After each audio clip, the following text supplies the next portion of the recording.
എന്റെ മെസ്സിമോന്റെ നക്ഷത്രം കിട്ടിയിട്ടുണ്ട്. ഓ ഓൻ 1987 ജനിച്ചേക്കണത്. ജൂൺ മാസം 24 അപ്പൊ ഇത് നമ്മൾ ഈ നോക്കണ ആൾക്കാരുടെ അടുത്ത് ഞാൻ പോയി പറഞ്ഞേ, പണിക്കാരുടെ അടുത്തേ. അപ്പൊ മൂപ്പര് നോക്കിട്ട് പറഞ്ഞ അങ്ങനെയാണെന്ന് വെച്ചെങ്കിൽ ഇത് ഈ കണക്ക് പ്രകാരം രോഹിണിയാണ് വരിക പറഞ്ഞേ. ഭഗവാൻ കൃഷ്ണന്റെ നാളാണ്.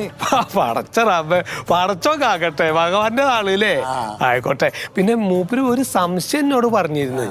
എന്താ വെച്ചാല് ഓൻ ജനിച്ചത്, നമ്മുടെ മെസ്സിമുത്ത് ജനിച്ചത് രാത്രിയാണ് ഇത്രേ. അങ്ങനെ രാത്രിയാണ്. അങ്ങനെ ആവുമ്പോ ചിലപ്പോ മഗ്‌രിബ് അല്ല മറ്റേ മഗ്‌രിബ് അല്ല മഹീരം ആവാൻ സാധ്യത ഉണ്ട് എന്നും പറഞ്ഞിരുന്നു. അപ്പൊ നിങ്ങളൊരു കാര്യം ചെയ്തോളി, സംശയിക്കണ്ട, ഈ 2 നാളിലും ആയിക്കോട്ടെ. മുട്ടറക്കൽ എന്നുള്ളൊരു പ്രാർത്ഥനയുണ്ട്, അതുണ്ടെങ്കിൽ ആയിക്കോട്ടെ, അത് എടുത്തോട്ടെ. മുട്ടറക്കൽ വെച്ചാ മുട്ടറക്കല് ആരോഗ്യമുട്ട് അല്ലേ? ആരോഗ്യമുട്ട് ആയിക്കോട്ടെ. നമ്മുടെ കയ്യിൽ ആകെ ഒരു അറവന മുട്ട് മാത്രമല്ലോ. നിങ്ങളുടെ കയ്യിൽ എന്താ ഉള്ളത് അതൊക്കെ ചെയ്തോളൂ.